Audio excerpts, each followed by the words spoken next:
Only thing hotter than the weather? Well adjusted with Dr. Sam from Infinite Health Family Chiropractic. You like that intro right there, huh, Dr. Yeah, Sam? thanks. I don't know about hotter, but I appreciate that type of intro. Well, it's all true, man. It's all true. Of course, Dr. Sam, Infinite Health Family Chiropractic, new location, Loudon Road in Concord. We moved when, like November, right? When did you move to? October 1st was our first day here, or actually October 5th of last year was our first day here. So it's already been more than 6 months. I mean, it's already coming up on 8, 9 months already. It's crazy. And you know what? You're fitting right in on Loudon Road. You can't miss you. Right across from 7-Eleven and right behind D'Angelo's over there on Loudon Road. So easy to get to. Yeah. Is everybody finding you okay? Is everybody locating the new place okay? Yeah, some people have some difficult. We're at 126 Loudon Road, so like you said, it's behind D'Angelo's. But if you give D'Angelo's as the marker, we're across from the fire station. We're across from 7-Eleven. Some people sometimes will drive by. Our sign is legible, but it's a dark green, so it's a dark green sign. So we are doing very, very well. Here, people are finding us, and we had a lot of people come, followed us down from Bosquen, and much like yourself. I mean, this is hopefully the third and last move I'll finally make. So you know what? I think this location really fits you because you're in the heart of Concord now. You know, you're right where the heartbeat is, Loudon Road. That's where all these businesses are. You got the Heights. That's where all these businesses are, and I think this is a really good location for you. You know? It was one of the reasons why we came over too. And one of the things though, I still live up, where my old office was. I still live up that way. In the, Concord, Penacook area. I'm actually considered still Concord. But Penacook is part of the Concord, town limits, so to speak. But the kids that live in Penacook actually go to Merrimack Valley, so I still have a lot of connections up there. And one of those connections, I'm on the Penacook Community Center board. I've been on, I've lost count. I think it's 2 years now, at least, maybe a little more. And we've gone through a lot of transition, and last year we hired a new executive director, and Beth Dever has come on board. She had a lot of experience. I'll let her talk about that a little bit with other school age children, and experience with having taken care of a community center type setting where she's with children and camps and stuff.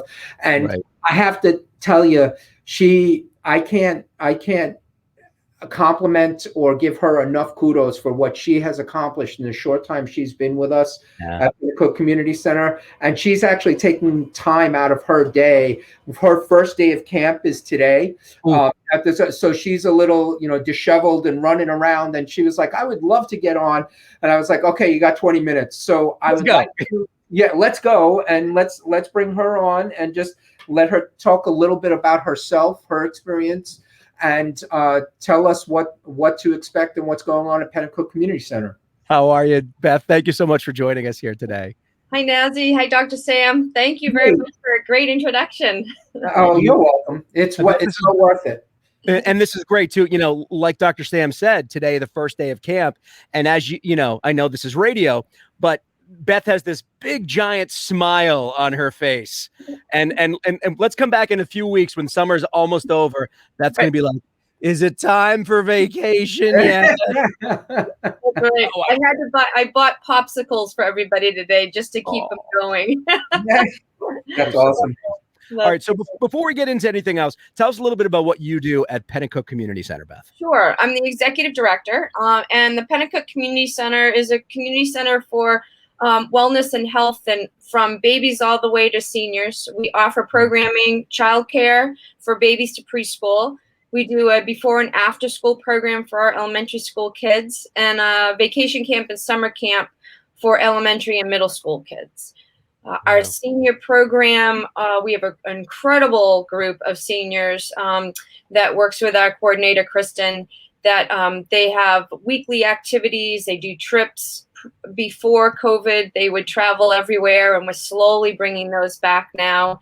And they meet and have a weekly luncheon. We just had our opening pizza party last week. So And our true mission is to really offer programming that is financially feasible and really for all ages. So that's a real push to make sure that we're offering programs that our residents of Penacook and Concord and the greater Concord area really need and want.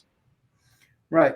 And one of the things I know that when we had our board meeting last week, you were saying that the seniors are actually looking for a place to meet every week. Is that correct? Could you give me a little more information on that? Sure. The Penacook Community Center used to have a community room, and of course we need to be handicap accessible to make sure that everyone can enjoy the programming that we have. And right now it's our preschool program, and that we've met at a number of different places, and we're really now looking for a spot to call it a senior program, senior center. So we're looking around the Penacook area, Penacook, Boscawen, Concord, this side of Concord area, to see if there's a spot for our seniors to really call home. So that's something we're going to be really looking at. Okay, and if that's the case, how can someone, if they have something to offer, contact you? Yeah, give us a call and ask for me, or leave me a message. But it's 603-753-9700. 603-753-9700. And now, could they contact you? I noticed that Nazi brought up the website. Yeah, we've got the website. Yep. You know, and the website is it reads, I can't read it, it's so tiny, in the PenacookCommunityCenter.org. Can they contact you through that website too? Yes, they can send me an email and I get that also. Yes. Then you get that also. Okay, great. So that would be a great way to contact her. Now tell us a little bit about the insanity that's camped this week. Welcome back, right? Because of COVID, everything, you had a lot of challenges making sure that everything was, up to par with all the DHHS and CDC and all that stuff. Talk a little bit about the challenge of just starting the camp and the insanity that's today. Sure. So we made the decision to still keep our group in pods of 10, 2 adults to a 10. We have 2 camps for grades 1st through 3rd and 4th through 6th.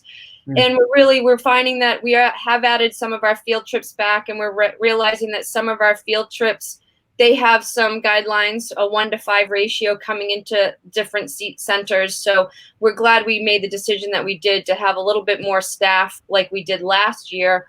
But we opened it up to more campers and making sure we have a full group of staff members. We did a 3-day high intensity orientation last week, Wednesday, Thursday, Friday, and to bring all of the staff together. Some were returning and many are new this year. So pretty exciting. That's got to give a new feel to the place, because I know that I've been on the board for a few years, and trying to get a culture where people understand that the community center is there for them. And, as you stated, you came in and, we have all these programs going on. How is it that you are getting the word out to people that they know that it's about the community? It's about, making affordable, for the families of Penacook and being a service to them.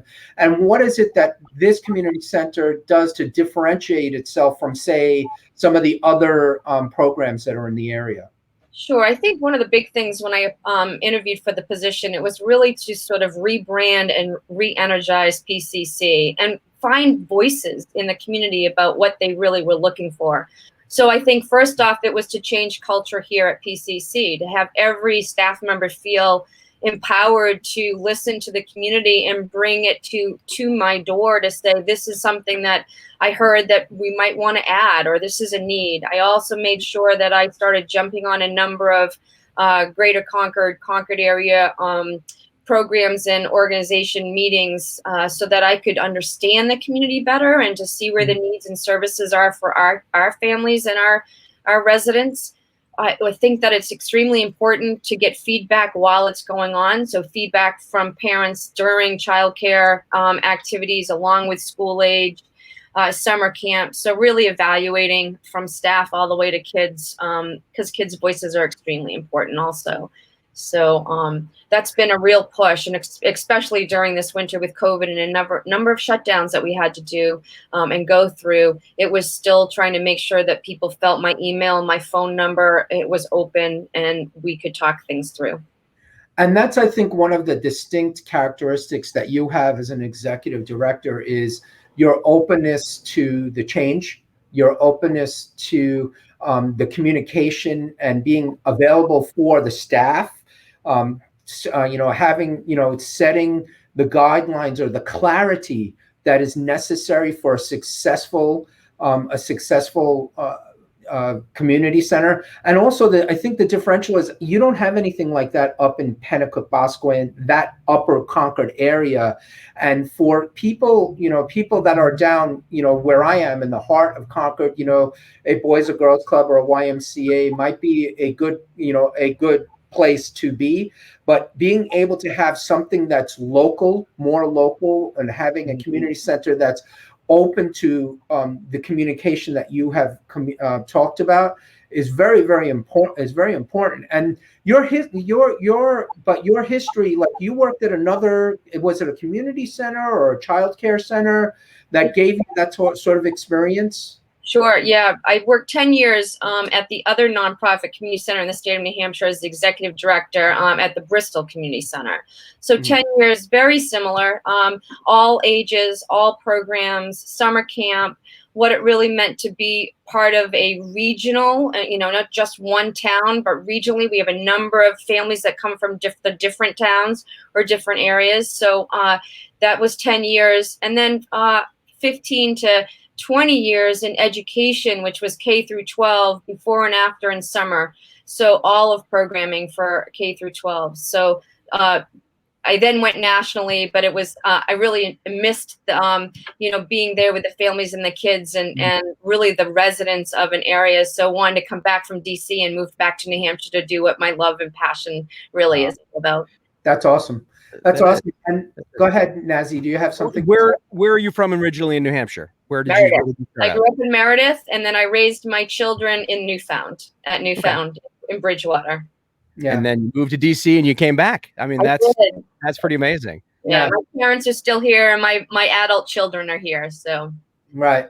And that's an amazing thing, because it not only is it you left and wanted to come back, but you have that experience of being in the local, like you said, being in the local areas, being a part of a community, being something that is where we need to be. And the programs that are offered in there may be unique to what's going on in the area, and it is a community place. I mean, I always talk about, I still have a love for being up that way because I was there, and I'm not originally from here. However, moving down here, I sort of miss the individuals that I used to see up there. I know that on Friday you had a little graduation for the kids, and you actually did that in person. How did that go? Our preschool graduated, and we made the decision, and everything is a pivot. Everything is, when do we make decisions? And we were originally going with a drive-by when we talked about preschool graduation this year. And when the governor opened it up and took down, the state of emergency, we really reached out and talked to the staff and the parents, and we decided to have it in person under the tent that's on our property. And then every family had their own picnic table. So we decorated the picnic table. The teachers decorated each picnic table, made banners to hang on our fence. The kids did songs and got their diploma, and it was magical. It was just really. These reopening activities do a lot for us mentally. And for us to be able to do that this past Friday, it was huge. It was great. That is really cool. And I know a lot of these kids haven't met the other kids in person yet. So it's for a lot of them, it's weird to see this kid that they've seen on a monitor for the last year in person. you know? Well, we've been open in person. Our board, we are run by a board, and they made the decision to really support our working families. So to get parents back working. So in June, we reopened for partial numbers. We're half. We had a long waiting list this year, but we were able to open slots for the half of the number of kids. So we ended up having all of our programs open in person, and we added this year a hybrid model, very similar to some other community centers, that we had 30 kids come to us every day, so that parents could go to work, and that we did remote learning on site for 30 of our elementary school children. Wow. So wow, that's amazing. Yeah. It's just another, but I have to tell you, you know what? I don't think you get enough credit, Beth. It wouldn't have happened if you weren't there. I mean, you and Dr. Sam, it would have happened. well, but someone who's as dedicated as you are to allowing individuals to listen, which is the foremost thing, because and to give, like I said, that clarity to understanding that, you know what, this is for the community. And, Penacook Community Center has been there for a long time. I mean, they still operate out of one of the original buildings that they've had. And so it's sort of spread out with a couple of houses and things of that nature. But I mean, they've been there, since I don't even know the actual date that they started, but it's been there for, I mean, people talk about their grandparents or parents or somebody going there when they were a kid. And, to have that sort of continuity in a community is huge. Is huge for people. And the fact that one of the things was we wanted to help, as a board member, support those people that need to work. And by having something available to them, it was a matter of making sure that they had somewhere where their kids could feel safe, where their kids were. We were following the guidelines. We were following everything that was necessary in order for people to be able to live their lives. And Naz, you brought up a huge factor. Part of our mental health, part of our health, is being able to socially engage with people. I mean, we as human beings are not realistic. We are a group. It takes a tribe. They talk about that. It takes a tribe. And and that's what the community center is. It's a tribe where people can feel confident that they have somewhere where they can trust to bring their children, and it's in the community and it's affordable. So, I mean, I don't know. There are a lot of you could name them much better than I could, Beth. But are there other planned activities or things that people can engage with or still get involved with? Because I know there was a waiting list for a lot of stuff. There are. Well, I'm working right now with a number of local organizations. Penacook Historical Society, the Penacook Village Association asked me to speak so that they could understand where we were going, because we really want to open up more programming for our middle and high school students. They, of course, are isolated. And we also got feedback from our adults that they really, the in-between adults, so parents and ones that the kids have just left their home, to really pull them back into friends and groups that they could really work on their hobbies and interests. And so that's going to be really moving into the fall and winter. How can we offer those kind of programs for adults that are looking to really reconnect, especially after COVID, of like, where's my group? Where's my tribe? How can I do things and different things that are going to mentally and physically keep them healthy? And that's something that, is there like an example? Is there something that, is there like something for like an art group or a language group, or, like I know some of the high schools and schools have things like drama group or something. Now, hold on. Before you answer that, before you go, we only have about a minute left. Okay. Because that's another whole discussion right there. I mean, we could talk about that forever. Beth, big question. Is there still room in the summer program? If we have a kid that wants to do something, do you still have space available? We currently have space in our 4th, 5th, and 6th, our Camp Penacook camp. So anyone who has a child going into 4th, 5th, and 6th in the fall, we do have openings in that camp. All right. And they can find out more at the website, which is? Yep. PenacookCommunityCenter.org. Or they can call us at 603-753-9700. Excellent. And Dr. Sam, the final 30 seconds They're all yours, my friend. Take it away. Well, you know me. 126 Loudon Road, 753-4455 is our phone number. Infinitehealth.biz is our website.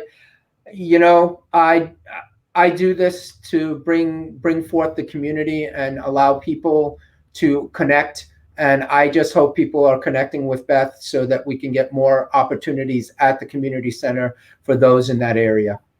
Well said. Thank you, Beth. Thank you, Dr. Sam. Thank you, guys. Thanks so much for being on. I appreciate it. We'll see you next time. Well, Yep. Justin. Bye.